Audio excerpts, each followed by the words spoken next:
channel. So today we are going to look at the chapter metals and non-metals.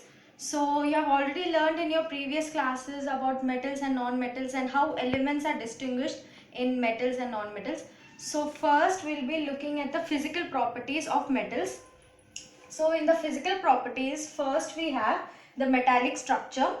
What do you mean by metallic structure first? So metallic structure means the metals which have the shiny texture. They are known as metallic structure. So that is the first physical property of metals, which they have the metallic structure. And the second physical property is hardness. So metals are generally hard substances. So that is their property. So metals are termed as the hard substances. So the property is hardness. So the example of metals of hardness, you can take it as carbon or graphite. So these are the hard substances in metals. And then if you see for the third physical property, which is known as the malleability. So malleability means the ability of metal to be beaten into thin sheets. So any metal, if it is beaten into thin sheets, that term is known as malleability. So example, you can take it as copper, aluminium, like that. Any of the metal, copper and aluminum. So those metals are termed as, they are known as malleable metals, which can be beaten into thin sheets. So the fourth physical property is known as ductility. So what is ductility is? It is the ability of metals to be beaten into thin wires. So the example of ductility is, also you can take copper, aluminium or iron. Okay, yeah. So that is meant by ductility. Or you can also take gold. Gold is also an example. It is an example of ductility. You'll be surprised to know that gold, the metal, 2 centimeters of thick wire can be stretched out with only 1 gram of gold. So only with 1 gram of gold you can make 2 centimeters of wire. So it is a very good substance for ductility. That is the physical properties. This is the fourth physical property, and the fifth one is the best conductor of heat. So metals are generally the best conductors of heat and also electricity. So for example of best conductors of heat and electricity are, you can take silver or copper. So these two are examples for best conductors of heat and electricity. So I have discussed few physical properties, and the first one is the metallic structure, second one is hardness, examples are copper or graphite, third one is the malleability, which means that it can be beaten, metals can be beaten into thin sheets. So there is a difference between malleability and ductility. So malleability, they can be beaten into thin sheets, whereas ductility, it can be beaten into thin wires. So that's the difference between malleability and ductility, and similar kind of elements can be used for both of them. And then the fifth property is the best conductors of heat and electricity. So what are they? Are silver or copper. So these are the examples for best conductors of electricity in metals. So physical properties are done in metals. Now let us see the non-metals. We are going to look at non-metals. So for non-metals, some of the examples are carbon, sulfur, iodine, oxygen, hydrogen. So compared to metals, non-metals are very few in number. So all these are the examples of non-metals, but there is one exception. All these, the exception is bromine. It is liquid, whereas all these elements are solids at room temperature. So that is one difference. And now let us see. Okay, the first one is mercury is an exception. Why? Because all solids, as I have said already, all solids are at room temperature except mercury. So gallium and cesium, they have a very low melting point. So when you put them in a when you put them on your palm, they start to melt. So they have that very much low point. So that's the second thing. So the third is the iodine is lustrous. So what do you mean by lustrous? Lustrous means an element having any shiny texture. So what do we have shiny texture as? It is like unlikely. Non-metals do not have shiny texture, but iodine is an exception. So iodine is lustrous. Whereas in metals we have seen that the physical properties of metals are lustrous. They have shiny texture and they are called as metallic structure. But iodine is an exception over here. So we need to remember all these points because all these are exceptions. So the fourth one is the classification of carbon. So for carbon, it is a non-metal and there are many different forms of allotropes of carbon such as diamond. Diamond is an allotrope of carbon as well as graphite. Graphite is an also allotrope of carbon. So these two, diamond and graphite, they are very good conductors of electricity. As we have seen already in the metals, they are very good conductors of heat and electricity.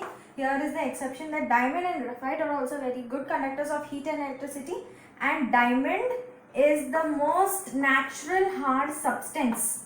So you need to remember this, that diamond is an exception. So it is a hard substance, naturally formed hard substance. So the next one is the alkali metals. So alkali metals have very low melting point and low densities. So alkali metals alkali metals are so soft that when you cut with a knife they'll be easily cut, so that they are so soft. When you cut with a knife, simply they'll cut off just like butter, So these are some of the non-metal properties. Remember that mercury is an exception because all solids all are solids at room temperature. And then gallium and cesium have very low melting point.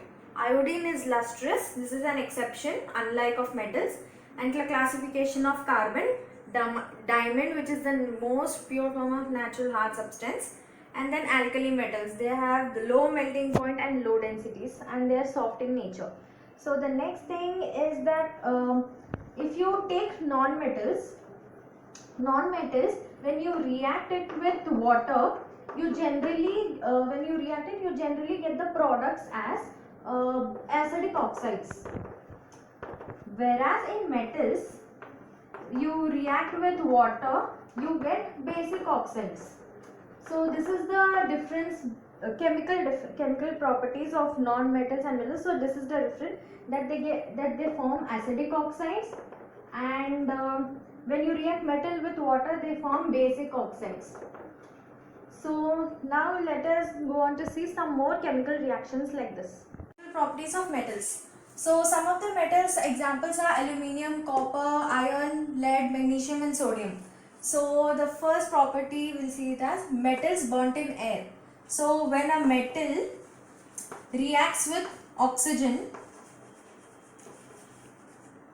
it forms metal oxide. So an example for this, we are taking copper. When it reacts with oxygen, it forms copper oxide or copper 2 oxide. So similarly, aluminium, it reacts with oxygen, it gives aluminium oxide. The chemical reactions, obviously you know how to balance, you can balance them and then you'll get this final product. So we have seen that how metals react with oxygen, like copper and aluminium, they give oxides, copper oxide, aluminium oxide. So aluminium, it is termed as amphoteric.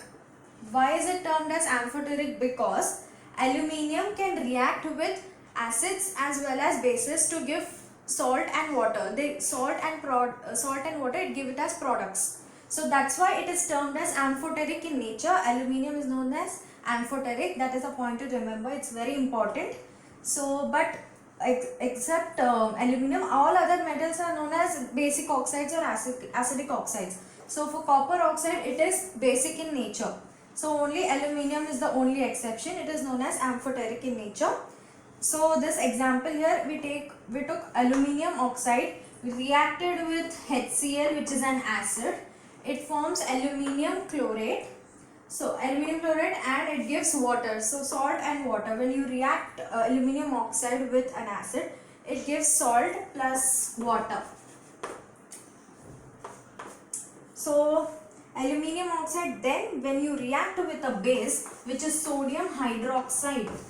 Aluminium oxide, when it reacts with sodium hydroxide, which is a base, it gives sodium aluminate plus it gives out water.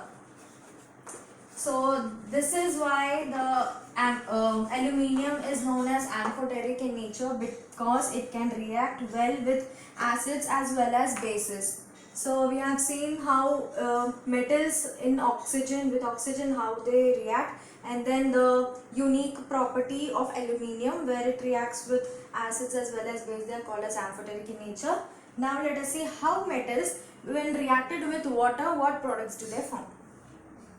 Now let us see some other properties of metals. So metal oxides, all metal oxides are either soluble or insoluble. So all are not soluble. So some of the metal oxides are also insoluble in nature.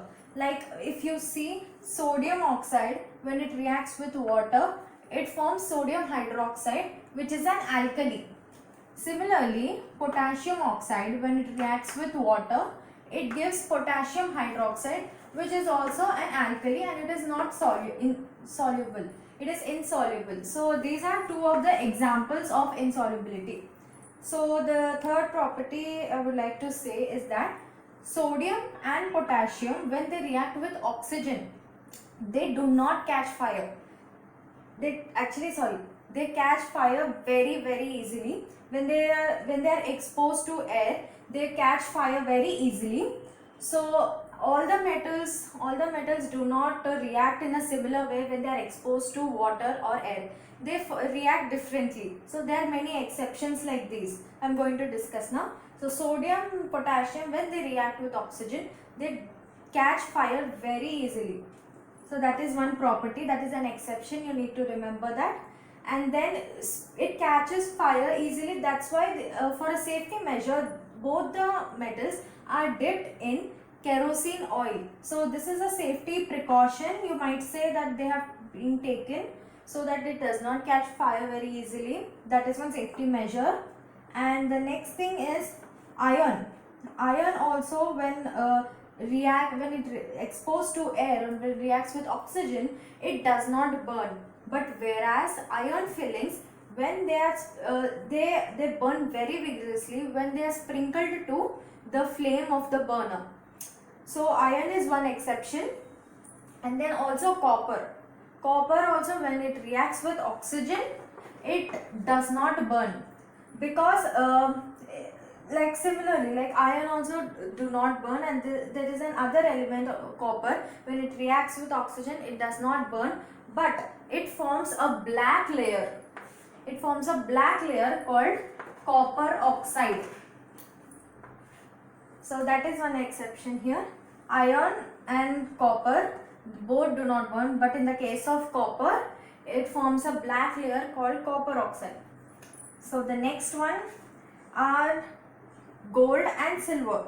So gold and silver are two metals. When they react with oxygen, they do not form any product at high temperatures.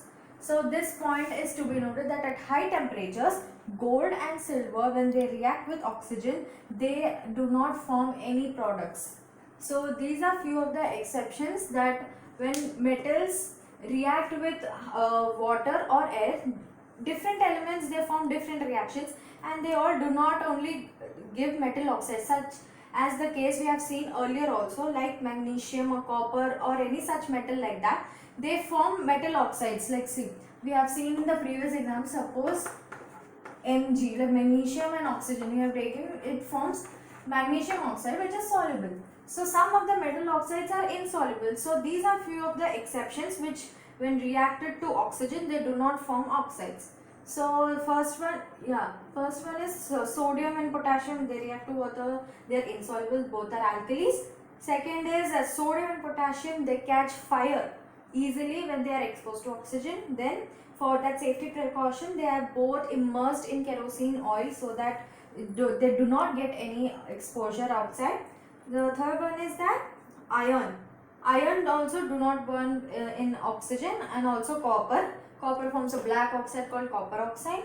And then silver and gold, when they react with oxygen, they do not form a product at high temperatures. So these are some of the exceptions. Now let us see how metals react with water.